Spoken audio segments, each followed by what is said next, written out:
Good morning বন্ধুরা, তোমাদের সবাইকে মিসেস বালা লাইফস্টাইল চ্যানেলে স্বাগত জানাই। তো আজকে আমি চলে এসেছি আর একটা ফ্রেশ টাটকা ব্লগ নিয়ে তোমাদের সামনে। আজকে রবিবার, তো বুঝতেই পারছো সারাদিনটা নিশ্চয়ই খুব আনন্দে কাটাবো। তো আমরা দেখতেই পাচ্ছ আমার স্নান পুজো সব হয়ে গেছে, চা নিয়ে চলে এসেছি, চা খাচ্ছি, এরপরে রান্নায় চলে যাব। তো সারাদিনটা আমি কীভাবে কাটাই তোমরা দেখতে থাকো, সঙ্গে থাকো। দেখো আজকের বাজার মাছ মাংস, আর সকালের আমি রান্নায় বসে গেছি। আর এখন তোমাদের সবজিটা দেখাচ্ছি না, পরে দেখাচ্ছি। সকালের খাবারও খেয়ে নিলাম। দেখো মাছ কাটতে বসে গেছি, মাছ মাংস এটা কেটে আমি রেশন আনতে চলে যাব। দেখো রেশন নিয়েও চলে এসেছি। তোমাদের দাদাভাই বাজার করে নিয়ে এসছে, তারপরে সব জিনিস হচ্ছে সিঁড়ির নিচে। এই দেখো আমার কাজ বাড়িয়েছে, এমনিতে রবিবারে একটু কাজ বেশি হয়। তো এইগুলো এখন আমি সব বাছবো, বেছে এই দেখো এই প্যাকেটের মধ্যে সব ভরবো। এই গাজরগুলো সব ফ্রিজে রেখে দেবো, আমাদের এক সপ্তাহের বাজার আর কি। বেশি করে নিয়ে এসছে, ও খেতে খুব ভালোবাসে এই বিট গাজর। বন্ধুরা, তোমাদের দাদা ভাইকে যদি বাজার করতে বলি আমি, তাহলেও প্রচুর আনে, আর যদি বাজার করতে না বলি তাহলেও প্রচুর আনে। দেখো তোমরা দেখলেই বুঝতে পারবে। দেখো এতগুলো আলু আছে, পুরনো আলু, ছেলের জন্মদিনের সময় আনা হয়েছিল 1 বস্তা। তো এই আলুগুলো দেখো তো প্রত্যেকটা আলু ট্যাগ বেরিয়ে গেছে, এতগুলো আলু আছে। তা সত্ত্বেও আজকে দেখো আলু নিয়ে এসছে, নতুন আলু। এই দেখো এতগুলো আলু নিয়ে এসছে। এই দেখো বিট, এগুলো সব ফ্রিজে ভরবো, সব প্যাকিং করেছি আমি। তোমার দাদা ভাই মনে করে এ দেখো আলু, এটা মাটির আলু। আর এই যে মান কচু, আমি তোমাদেরকে আগেই বলেছি আমরা যেহেতু বাঙালি এই খাবারগুলো বেশি ভালো খাই। মাটির আলুগুলো দেখো কি সুন্দর। তো তোমাদের দাদা ভাই মনে করে যে ও সারাদিন বাইরে কাজ করে, আমি বাড়িতে কিছুই করি না, ওর জন্য দেখতেই পেলে সব একদম একসঙ্গে সব রেখেছে, মানে আমার আর কি কাজ বাড়ানোর জন্য। তবে এটা তোমাদের দাদা ভাই না, অনেক ছেলেই এটা মনে করে যে আমরা বাইরের কাজ করি আর মেয়েরা শুধু বাড়িতে বসে থাকে, ওরা কিছু করে না। কিন্তু মেয়েরা সত্যি অনেক সারাদিন বাড়িটা আগলে রাখে, সংসারটা আগলে রাখে, গুছিয়ে রাখে, ওরাও কিন্তু প্রচুর কাজ করে। তো যাই হোক, এখন এগুলো সব আমি ফ্রিজে রেখে দেবো। তো চলো এবার আমি খাওয়া দিকে চলে এসেছি। দেখো ছেলেকে খাবার দিয়ে দিয়েছি, তোমার দাদা ভাই নেই, ও একটু কাজে বেরিয়েছে। ছেলে আর আমি খেয়ে নিব, আমাদের দুজনের খাওয়া হয়ে যাবে এক্ষুনি। তো খাওয়া হয়ে গেছে, এবার চলে এসেছি সন্ধ্যের টিফিন নিয়ে। বন্ধুরা, সন্ধ্যের টিফিন করে রাত্রে রান্না যাব। তো রাত্রে রান্না কি করব তোমাদেরকে এখন বলবো না, ভিডিওটা দেখতে থাকো, স্কিপ করবে না, তাহলে দেখতে পাবে রাত্রেবেলা কি করছি। তোমার সঙ্গে থাকো। তোমাদেরকে বলছিলাম বলবো না। দেখো বিরিয়ানির জন্য আমি পেঁয়াজ কেটে নিয়েছি, পেঁয়াজে একটু লবণ মাখিয়ে নিলাম। তারপর দেখো কড়াই বসিয়ে দিয়েছি। আমি একটা কড়াই কিনেছি, তোমাদেরকে এর আগে শেয়ার করা হয়নি, নতুন কড়াইটা আজকেই নিলাম। তো আজকে নতুন কড়াইটাতেই ভাবছি মানে বিরিয়ানির যে মাংসটা সেটা তৈরি করব। চলো দেখো, আমি দেখো সব কিছু নিয়ে নিয়েছি। এটা গোলমরিচ, লবঙ্গ, দারচিনি, 2 টুকরো দারচিনি নিয়েছি। আর এটা তোমার জায়ফল না জায়ফুল আর কি মনে হয়। আর এটা সাজিরে, এটা ধনে, এটা এলাচ, আর এটা হচ্ছে লঙ্কা, তোমরা সবাই চেনো। তো এইগুলোকে আমি এখন শুকনো খোলায় ভেজে নেব। এটা বিরিয়ানির মশলা তৈরি হবে। বিরিয়ানির মশলা নতুন করে কিনবো না আমি, এই যে বাড়িতে তৈরি করছি এই মশলাটাই দিব। তোমরা বিরিয়ানি অনেকেই তৈরি করেছো আমি জানি, তো আমার রেসিপিটা দেখো, একদম সহজভাবে করব আমি, আর ঘরে থাকা কিছু উপকরণ দিয়ে করব। তো এটা আমার প্রায় ভাজা হয়ে গেছে। এটা আমি যে মিক্সিতে নিয়ে নেব, একটু ঠান্ডা হবে, একটু পরে মিক্সিতে পেস্ট করে নেব এটা, তাহলেই আমার হয়ে গেল বিরিয়ানির মশলা। এরপর দেখো কড়াই বসিয়ে দিয়েছি তেল গরম হওয়ার জন্য, বেরেস্তাটা ভাজবো পেঁয়াজটা। তো পেঁয়াজটা লবণ মাখিয়ে রেখেছি, তার জন্য অনেকটা জল ঝরে গেছে, ওই জন্য আমি একটু চিপে চিপে দিচ্ছি যাতে জলটা বেরিয়ে যায়। তো এবার আমি সম্পূর্ণ পেঁয়াজটাই দিয়ে দিচ্ছি। দেখো আস্তে আস্তে হয়ে গেছে আমার যে বেরেস্তা, এটা আমি একটু ছড়িয়ে রেখেছি। আর এবার আমি দেখো চিকেনটা নিয়ে নিয়েছি, চিকেনটা ম্যারিনেশন করব। প্রথমে দিয়ে দেবো দেখো আদা রসুন একসঙ্গে পেস্ট করে রেখেছি সেই বাটাটা, কাঁচা লঙ্কা এটাও বেটে নিয়েছি। তবে ঝালটা আমি এখানে একটু অল্পই দেবো, যেহেতু আমার ছেলে খাবে। তো তোমরা তোমাদের স্বাদ অনুযায়ী ঝাল লবণ দুটোই দিয়ে নেবে। এবার আমি দিয়ে নেব হলুদ, এই যে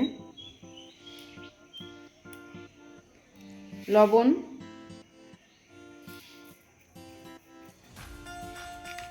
এই যে ধনের গুঁড়ো,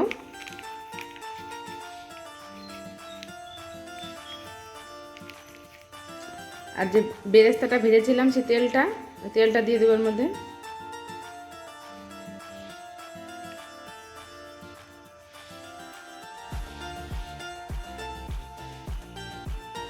আর দিয়ে দেবো ধনে পাতা কুচি, আর যে বেরেস্তা করে রেখেছিলাম বেরেস্তা দিয়ে দেবো, বেশিরভাগটাই দিয়ে দেবো আর অল্প একটু রেখে দেবো, যখন বিরিয়ানিটা দম দেবো তখন দেবো। আর আমি একটু এখানে দিয়ে দেবো লেবুর রস।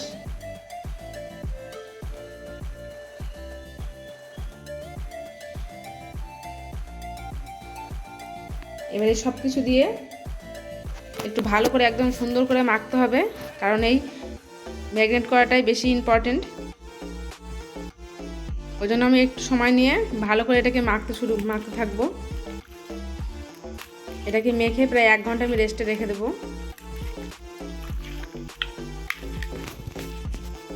এই দেখো একটু লাল লঙ্কার গুঁড়ো দিয়ে দেবো, ওটা আমি ভুলে গেছিলাম দিতে, তো এটা একটু দিয়ে দেবো। আমি আগেই বলেছি ঝালটা আমি একটু কম দেবো, যেহেতু আমার ছেলে খাবে ওর জন্য ঝাল অল্প দেব, তবে তোমরা তোমাদের টেস্ট অনুযায়ী দেবে। দেখো আমি সুন্দর করে চটকে মেখে নিচ্ছি। দেখো বন্ধুরা আমার হয়ে গেছে মাখানো, কি সুন্দর লাগছে দেখো, প্রায় হাফ রান্না হয়ে গেছে। এবার আমি এটা ঢেকে 1 ঘন্টা রেখে দেবো ফ্রিজে। দেখো বন্ধুরা এবার আমি চালটা নিয়ে নিচ্ছি। এই চাল 2-3 বার ধুয়ে তারপরে আমি জলে প্রায় 1/2 ঘন্টা ভিজিয়ে রাখবো। আর দেখো মাংসটা আমি বের করে নিলাম, ফ্রিজে ছিল প্রায় 1 ঘন্টা। তারপরে আমি যে ভাজা মশলাটা করেছিলাম সেই ভাজা মশলাটা একটু ওটা দিয়ে আর একটু মেখে নেব। আর তোমরা যদি টক দই থাকে তাহলে এখানে টক দই দিয়ে আর একটু ভালো করে মেখে তারপরে তোমরা রান্না করবে। তো দেখো আমি চলে এসেছি রান্নার কাছে। এবার আমি ঘি দিয়ে নিচ্ছি, এখন আর তেল দেব না, এই ঘিয়ে রান্নাটা করব। ঘিয়ের পরিমাণটা একটু বেশি দেব। ওই ঘিটা গরম হয়ে গেলেই তারপরে আমি ওই মাংসটা দিয়ে দেব, যে মাংসটা আমার আগে থেকে ম্যারিনেট করা ছিল সেই মাংসটা আমি দিয়ে দেবো ওর মধ্যে। মাংসটা তেলে দিতে দিতে একটা সুন্দর একটা গন্ধ বেরোচ্ছিল, মনে হচ্ছিলো যে মাংসটা খুব ভালোই হবে, জানি না কেমন হবে।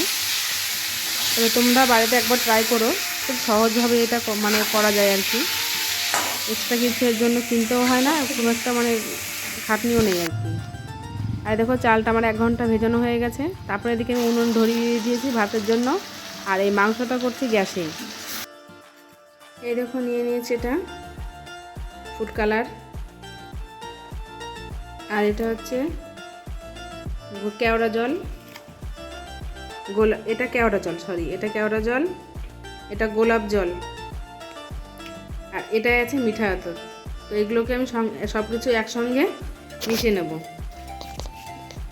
এই দেখো আমি এই ছোটো হাঁড়িটাই দেবো, কারণ আমার অল্প বিরিয়ানি, এই জন্য বেশি বড় ওই হাঁড়িতে দেবো না, যেটা ভাত করেছি এই ছোটো হাঁড়িতে দেবো। তো দেখো এবার আমি এর মধ্যে সব মাংস দিয়ে দিচ্ছি। প্রথমে আমি হাঁড়িটায় সামান্য একটু ঘি লাগিয়ে নিয়েছি, এবার যে মাংসটা দিয়ে দিচ্ছি।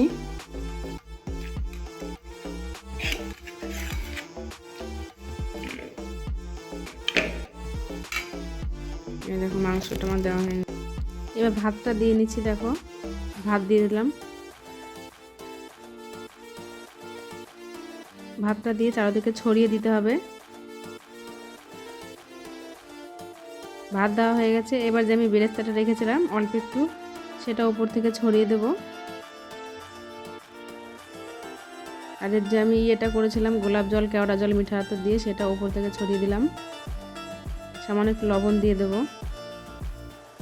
আর এই দেখো আমি হাঁড়িটা সিল করে দিয়েছিলাম। এবার আমি ওটা জিনিসটা দিতেই ভুলে গেছি, এই বিরিয়ানির মশলাটা। তো এটা না দিলে তো হবে না, ভেবেছিলাম এটা স্কিপ করে যাব, কিন্তু এটা করা যাবে না, কারণ এটাই মেন। ওই জন্য দেখো আমি এটা আবার খুলে এটা দিয়ে নিচ্ছি।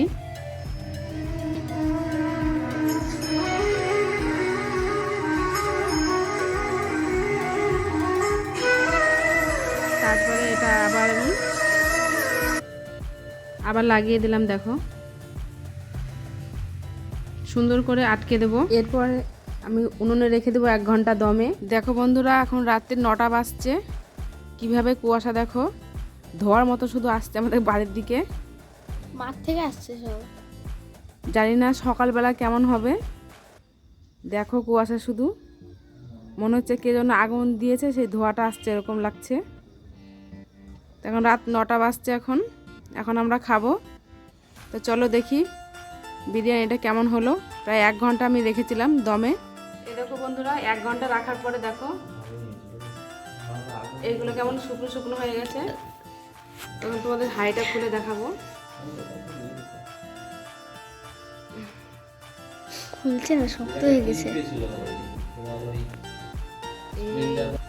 দেখো কি অসাধারণ হয়েছে, মনে হচ্ছে একদমই কেনা দোকানের মতন। দেখো এবার আমি সার্ভ করে দিচ্ছি। তো ওদিকে ছেলে পাগল হয়ে গেছে খাওয়ার জন্য। ওদিকে স্যালাড কেটে নিয়েছি আমি। বিরিয়ানির জন্য যে মাংসটা করেছিলাম, তো সেখান থেকে আমি কিছুটা মাংস তুলে রেখেছিলাম এই বিরিয়ানির সঙ্গে খাওয়ার জন্য। তো যাই হোক, ভেবেছিলাম তোমাদের সঙ্গে এটা শেয়ার করব না, কিন্তু আমার ভালো লাগছিল না, যেহেতু তোমাদের সঙ্গে সবই শেয়ার করি। তো ভাবলাম যে এটা কেন শেয়ার করব না। তো এই বিরিয়ানির রেসিপিটা শেয়ার করার জন্য এই ভিডিওটা একটু বেশি বড় হয়ে গেল। যাক, তোমরা একটু ধৈর্য ধরে দেখো। দেখো থালা পরিষ্কার, এই যে এটা আমার থালা। যাই হোক, আজকে আমার ভিডিওটা আমি এখানেই শেষ করছি। তোমাদের কেমন লাগলো অবশ্যই জানাবে। আবারও বলছি, তোমরা যদি আমাদের বাড়িতে আসো, অবশ্যই তোমাদের একদিন বিরিয়ানি করে খাওয়াবো। তো আজকের ব্লগটা আমি এখানে শেষ করছি। যদি ভালো লাগে তবে একটা লাইক, কমেন্ট, শেয়ার করবে, আর সাবস্ক্রাইব করতে ভুলো না। তো আজকের মতন এখানেই আমি শেষ করছি। প্রত্যেকে গুড নাইট এবং টাটা।